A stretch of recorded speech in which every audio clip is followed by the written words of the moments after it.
All India radio. புதிய India ஒரு கண்ணோட்டம் நிகழ்ச்சியில் இன்று இடம்பெறுகிறது மாசு கட்டுப்பாட்டு தினம், உலகளாவிய விழிப்புணர்வை ஏற்படுத்தும் இந்தியா. கடந்த சில தசாப்தங்களில் நாடும் உலகமும் முன் எப்போதும் இல்லாத பேரழிவுகளை எதிர்கொண்டுள்ளன. எங்கோ பனிப்பாறைகள் உருகுகின்றன, ஆறுகள் வறண்டு வருகின்றன, வானிலை கணிக்க முடியாததாகி வருகிறது. தில்லியில் மாசு அபாயகரமான அளவை எட்டியுள்ளது. இதனால் பள்ளிகள் மூடப்பட்டுள்ளன. இவ்வாறான நிலையில் மாசுபாடு அல்லது சுற்றுச்சூழல் பிரச்சினையை கொள்கை வகுப்பாளர்களிடம் மட்டுமே விட்டுவிட முடியாது. நாட்டின் சுற்றுச்சூழலை பாதுகாக்க இந்தியா பன்முக முயற்சிகளை மேற்கொண்டு வருவது மட்டுமன்றி, எதிர்காலத்திற்கான பசுமை மேம்பாடு போன்ற பிரச்சினைகளில் உலகளாவிய விழிப்புணர்வையும் ஏற்படுத்தி வருகிறது. இந்த முயற்சிகள் மற்றும் விளைவுகளைப் பற்றி தேசிய மாசு கட்டுப்பாட்டு தினத்தில் இங்கே தெரிந்து கொள்வோம். பருவநிலை மாற்றத்தில் இந்தியாவின் பங்கு மிக குறைவாக இருக்கும்போது இந்தியா இந்த முயற்சியை மேற்கொண்டுள்ளது. உலகின் பெரிய நவீன நாடுகள் பூமி தாங்கக்கூடியதை விட கூடுதலான வளங்களை குறைப்பது மட்டுமல்லாமல் அதிகபட்ச அளவிலான கார்பனையும் வெளியிடுகின்றன. இந்தியாவில் சராசரி கார்பன் வெளியேற்றம் ஆண்டுக்கு ஒரு நபருக்கு சுமார் 0.5 மெட்ரிக் டன் ஆகும். இது உலக அளவில் சராசரி ஆண்டுக்கு ஒரு நபருக்கு சுமார் 4 மெட்ரிக் டன்னாக உள்ளது. இருப்பினும் சுற்றுச்சூழலை பாதுகாக்க சர்வதேச நாடுகளுடன் நீண்டகால தொலைநோக்கு பார்வை மற்றும் பேரழிவு தாங்கும் உட்கட்டமைப்புக்கான கூட்டணி, சர்வதேச சூரிய சக்தி கூட்டணி போன்ற நிறுவன அமைப்புகளுடன் இணைந்து இந்தியா செயல்பட்டு வருகிறது. பருவநிலை மாற்றம் உள்ளிட்ட சுற்றுச்சூழல் சிக்கல்கள் மற்றும் சவால்களை எதிர்கொள்வதில் உடனடி நடவடிக்கை எடுக்க இந்தியா தலைமையின் கீழ் G20 நாடுகள் முடிவெடுத்துள்ளன. 2015 பாரிஸ் ஒப்பந்தத்தின் கீழ் நிர்ணயிக்கப்பட்ட இலக்குகளின் அடிப்படையில் நிலையான, அனைவரையும் உள்ளடக்கிய சீரான வளர்ச்சியின் மாதிரியை பின்பற்ற அழைப்பு விடுக்கப்பட்டுள்ளது. சுற்றுச்சூழலுக்கான வாழ்க்கை முறையை குறிக்கும் மிஷன் லைஃபும் ஏற்றுக்கொள்ளப்பட்டுள்ளது. சுற்றுச்சூழலுக்கு தீங்கு விளைவிக்கும் கழிவு மேலாண்மை மற்றும் கழிவுகளை கணிசமாக குறைப்பதில் உடன்பாடு எட்டப்பட்டுள்ளது. பசுமை ஹைட்ரஜன் இயக்கம் கார்பன் உமிழ்வை குறைப்பதை நோக்கமாக கொண்டுள்ளது. பசுமை ஹைட்ரஜன் இயக்கம் 2030ஆம் ஆண்டுக்குள் வருடத்திற்கு 5 மில்லியன் மெட்ரிக் டன் பசுமை ஹைட்ரஜனை உற்பத்தி செய்யும் திறனை கொண்டுள்ளது. இது புதைப்படிம எரிபொருள் இறக்குமதியை சார்ந்திருப்பதை குறைக்கும் மற்றும் புதைப்படிமத்தின் அடிப்படையிலான எரிபொருட்களின் இறக்குமதியில் கணிசமான குறைப்புக்கு பங்களிக்கும் என்று எதிர்பார்க்கப்படுகிறது. இதன் மூலம் 2030ஆம் ஆண்டுக்குள் 1,00,000 கோடி ரூபாயை சேமிக்கலாம். பசுமை ஹைட்ரஜனின் இலக்கு உற்பத்தி மற்றும் பயன்பாட்டின் மூலம் ஆண்டுதோறும் கார்பன் டை ஆக்சைடு உமிழ்வை சுமார் 50 மில்லியன் மெட்ரிக் டன்களாக குறைக்க முடியும் திறன் உள்ளது. இத்திட்டத்தின் தொடக்க செலவு 19,744 கோடி ரூபாய் என்று கணக்கிடப்பட்டுள்ளது. தற்போது இந்தியாவில் ஆண்டுக்கு 5 மெட்ரிக் டன் கிரே ஹைட்ரஜன் நுகர்வு மதிப்பீடு எதிர்பார்க்கப்படுகிறது. இது முக்கியமாக பெட்ரோலிய சுத்திகரிப்பு மற்றும் அமோனியா உற்பத்திக்கு பயன்படுத்தப்படுகிறது. எத்தனால் கலப்பதன் மூலம் 2030ஆம் ஆண்டுக்குள் அந்நிய செலாவணியில் 1,00,000 கோடி ரூபாய்க்கும் அதிகமாக சேமிக்கப்படும் என்று தெரிவிக்கப்பட்டுள்ளது. மாசு குறைப்புக்கான நடவடிக்கைகளை மத்திய அரசு மேற்கொண்டுள்ளது. 131 இலக்கு நகரங்களில் காற்றின் தரத்தை மேம்படுத்துவதற்கான தேசிய அளவிலான உத்தியாக 2019ஆம் ஆண்டில் தேசிய தூய்மையான காற்று திட்டம் தொடங்கப்பட்டது. காற்று மாசுபாட்டை தடுப்பதற்காக மத்திய அரசு எரிபொருள்கள் மற்றும் வாகனங்களுக்கான தரநிலைகளுக்கு உட்பட்ட BS4 இருந்து BS6க்கு விரைவான மாற்றத்தை 2020ஆம் ஆண்டு ஏப்ரல் மாதம் அமல்படுத்தியது. CNG, LPG மற்றும் எத்தனால் கலந்த பெட்ரோலுக்கு மாற்றாக E20 எரிபொருள் வாகன எரிபொருளாக அறிவிக்கப்பட்டுள்ளது. இது RMID என்ற ஒருங்கிணைந்த சர்க்கியூட் புள்ளியை உருவாக்குகிறது. மின்சார வாகனங்களை விரைவாக ஏற்றுக்கொள்வதற்கான FAME எனப்படும் இந்தியாவில் கலப்பின மின்சார வாகனங்களை வேகமாக உற்பத்தி செய்தல் திட்டம், மின்சார வாகனங்களுக்கான அனுமதி தேவைகளை தளர்த்துதல், மெட்ரோ ரயில் விரிவாக்கம் மற்றும் ரோபேக்கள் மற்றும் கேபிள் கார்களை அறிமுகப்படுத்துதல். மத்திய அரசு ஸ்டீல் ஸ்கிராப் மறுசுழற்சி கொள்கை 2019 பல்வேறு வளங்கள் மற்றும் தயாரிப்புகளிலிருந்து உருவாக்கப்படும் கழிவுகளை அறிவியல் பூர்வமாக அகற்றுவதற்காக உலோக ஸ்கிராப்பிங் மையங்களை நிறுவுவதை எளிதாக்குவதற்கும் ஊக்குவிப்பதற்கும் வழிவகுத்துள்ளது. தேசிய கங்கை நதி மற்றும் அதன் துணை நதிகளை புனரமைப்பதற்கான நமாமி கங்கை திட்டம் 2014ஆம் ஆண்டு ஜூன் மாதத்தில் தொடங்கப்பட்டது. இது மார்ச் 31, 2026ஆம் ஆண்டு வரை நீட்டிக்கப்பட்டுள்ளது. தூய்மை இந்தியா திட்டம், ஸ்மார்ட் சிட்டி திட்டம், பிரதமரின் சமையல் எரிவாயு திட்டம், பசுமை ஹைட்ரஜன் இயக்கம் மற்றும் கோபர்தான் போன்ற திட்டங்கள் நிலையான வளர்ச்சி இலக்குகளை அடையவும் சுற்றுச்சூழலை மேம்படுத்தவும் செயல்படுத்தப்பட்டு வருகின்றன.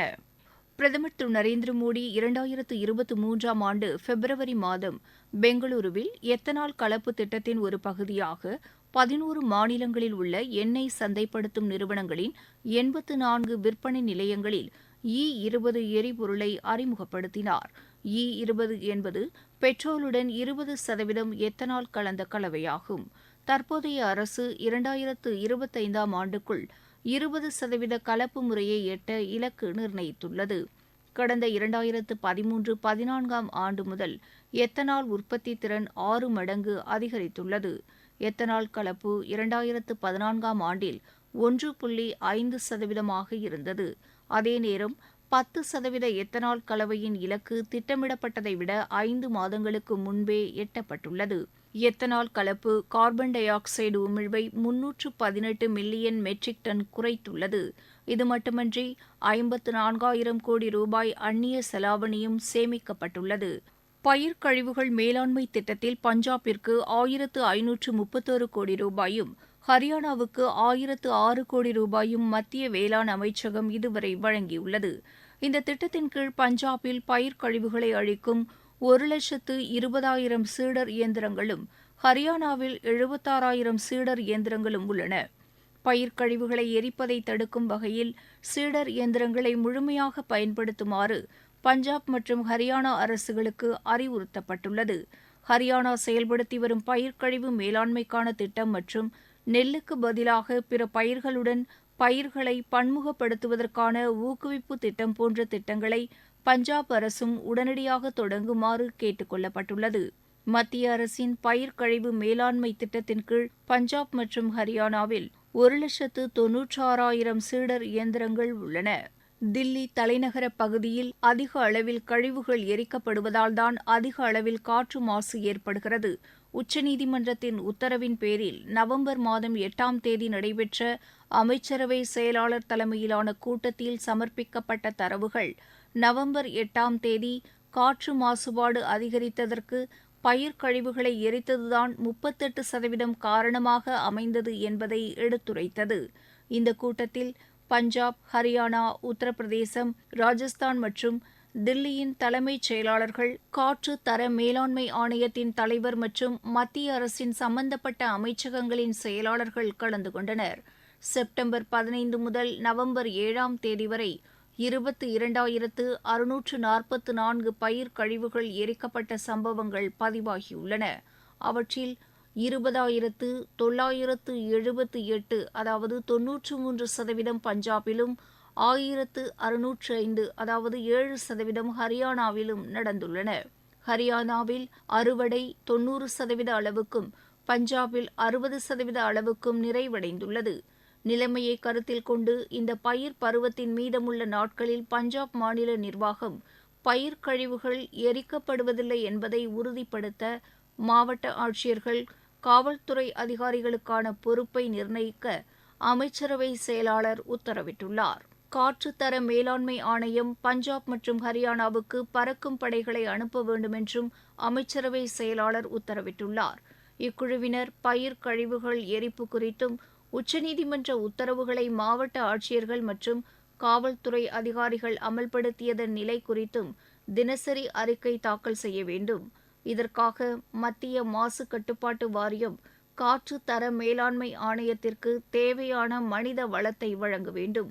பயிர் கழிவுகளை எரிப்பதற்கான தடையை மீறியது தொடர்பாக பதிவு செய்யப்பட்ட வழக்குகளில் எடுக்கப்பட்ட நடவடிக்கை குறித்து மாநில அரசுகள் காற்று தர மேலாண்மை ஆணையத்துக்கு அறிக்கை அளிக்க வேண்டும் என்று தெரிவித்துள்ளார். அரசின் முன்முயற்சிகள் மற்றும் மக்கள் இயக்கங்கள் மூலம் சீர்திருத்தங்கள் நடைபெற்று வருகின்றன. தேசிய நதியான கங்கையில் 2014 முதல் 2022ஆம் ஆண்டு வரை நீரின் தர அளவுருக்கள் குறித்த தரவு, கரைந்த ஆக்ஸிஜனின் மதிப்பு 32 இடங்களில், உயிரி வேதியியல் ஆக்ஸிஜன் தேவை 41 இடங்களில் மற்றும் பாக்டீரியாவின் சராசரி மதிப்பு 27 இடங்களில் மேம்பட்டிருப்பதை காட்டுகிறது. தேசிய நதியான கங்கையில் மாசு குறைந்துள்ளது. நகரங்களில் காற்று மாசுபாடு திட்டம் செயல்படுத்தப்பட்டு வருகிறது. தேசிய தூய்மையான காற்று திட்டத்தின் கீழ் சேர்க்கப்பட்ட 131 நகரங்களில் 90 நகரங்கள் 2017-18 ஆண்டு நிலைகளுடன் ஒப்பிடும்போது 2022-23 ஆண்டில் துகள் பொருள் செறிவு குறைவதை காட்டுகின்றன. தேசிய நெடுஞ்சாலைகளில் உள்ள சுங்கச்சாவடிகளில் உள்ள அனைத்து பாதைகளும் பிப்ரவரி 15, 2021 நள்ளிரவு நிலவரப்படி ஃபாஸ்டேக் பாதைகளாக அறிவிக்கப்பட்டுள்ளன. ஃபாஸ்டேக் இல்லை என்றால் 2 மடங்கு கட்டணம் செலுத்த வேண்டும். இதன் மூலம் ஆண்டுக்கு 35 கோடி லிட்டர் எரிபொருளுடன் சுமார் 10 லட்சம் metric ton carbon dioxide வெளியேற்றம் குறைந்துள்ளது. சர்வதேச சூரிய சக்தி கூட்டணியின் முன்னேற்றம் காரணமாக வர்த்தக விமானங்களை உயிரி எரிபொருளில் பறக்க செய்த உலகின் ஒரே நாடாக இந்தியா இருக்கும். இந்தியா LED பல்புகளை பயன்படுத்தும் திட்டத்தை தொடங்கியபோது அது மின்சாரத்தை சேமித்து 100 மில்லியன் டன்னுக்கும் அதிகமான கார்பன் டை ஆக்சைடு உற்பத்தியை குறைத்தது. கடந்த 9 ஆண்டுகளில் 11.5 கோடிக்கும் அதிகமான கழிவறைகளை கட்டியதன் மூலம் இந்தியா திறந்தவெளி மலம் கழிப்பு இல்லாத நாடாக மாறியது மற்றும் சுற்றுச்சூழல் பாதுகாக்கப்பட்டது. அதே நேரம் சமையல் எரிவாயு திட்டம் புகையிலிருந்து விடுதலை அளித்தது. இந்தியாவில் 75,000 சதுர கிலோமீட்டர் பரப்பளவில் 53 புலிகள் காப்பகங்கள் உள்ளன. உலக புலிகளின் எண்ணிக்கையில் 70% அதிகமானவை இந்தியாவில் காணப்படுகின்றன. உலகிலேயே அதிக எண்ணிக்கையிலான புலிகளை கொண்ட நாடாக இந்தியா விளங்குகிறது. புலிகள் பாதுகாப்பான சுற்றுச்சூழல் சமநிலைக்கு பங்களிக்கின்றன. 76வது சுதந்திர தினத்தையொட்டி சர்வதேச முக்கியத்துவம் வாய்ந்த 10 ராம்சர் தலங்களை கூட்டு கட்டமைப்பிற்கு உட்பட்டு ராம்சர் தலங்களின் பட்டியலில் இந்தியா சேர்த்தது. இதன் மூலம் இந்தியாவில் உள்ள ராம்சர் தலங்களின் எண்ணிக்கை 75ஐ எட்டியுள்ளது. இது ஆசியாவின் எந்தவொரு நாட்டிலும் இருப்பதை விட மிகப்பெரிய ராம்சர் தல அமைப்பாகும். 2014 ஆண்டு வரை 26 ராம்சர் தலங்கள் மட்டுமே பட்டியலில் சேர்க்கப்பட்டிருந்தன. அப்போதிலிருந்து 49க்கும் மேற்பட்டவை சேர்க்கப்பட்டுள்ளன. பருவநிலை மாற்ற சவால்களை எதிர்கொள்வதில் இந்தியா உலகின் முன்மாதிரியாக விளங்குகிறது. பருவநிலை மாற்ற சவால்களை எதிர்கொள்வதற்கான சுற்றுச்சூழலுக்கான வாழ்வியல் முன்முயற்சியாக இருந்தாலும் சரி அல்லது உலகிற்கு வழிகாட்டுவதற்கான 5 கூறுகள் கொண்ட முன்முயற்சியாக இருந்தாலும் சரி, இந்தியா எப்போதும் முன்மாதிரியாக உள்ளது. பிரதமர் திரு நரேந்திர மோடியின் தலைமையின் கீழ் இந்தியா சாதனைகளை முறியடித்து வருகிறது. இந்தியாவின் புதுப்பிக்கத்தக்க எரிசக்தி திறன் 2014 ஆண்டில் 20 ஜிகாவாட்டாக இருந்தது. ஆனால் பிரதமர் திரு நரேந்திர மோடி அதை 2022 ஆண்டுக்குள் 100 ஜிகாவாட்டாக அதிகரிக்க முடிவு செய்தார். இருப்பினும் இந்த இலக்கை முன்கூட்டியே அடைந்திருப்பதன் மூலமும் புதிய பெரிய இலக்குகளை நிர்ணயிப்பதன் மூலமும் இந்தியா உலகிற்கு ஒரு புதிய பாதையை காட்டியுள்ளது.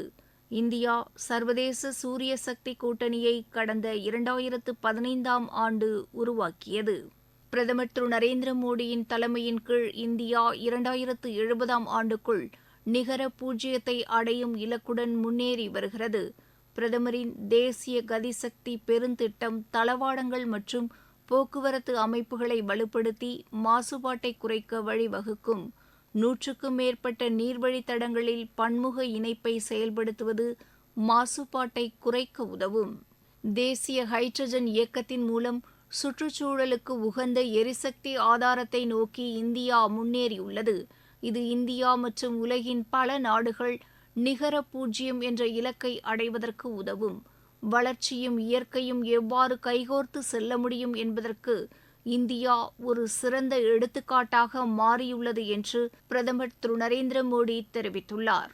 நேயர்கள் இதுவரை கேட்டது புதிய இந்தியா ஒரு கண்ணோட்டம் நிகழ்ச்சியில் மாசு கட்டுப்பாட்டு தினம் உலகளாவிய விழிப்புணர்வை ஏற்படுத்தும் இந்தியா.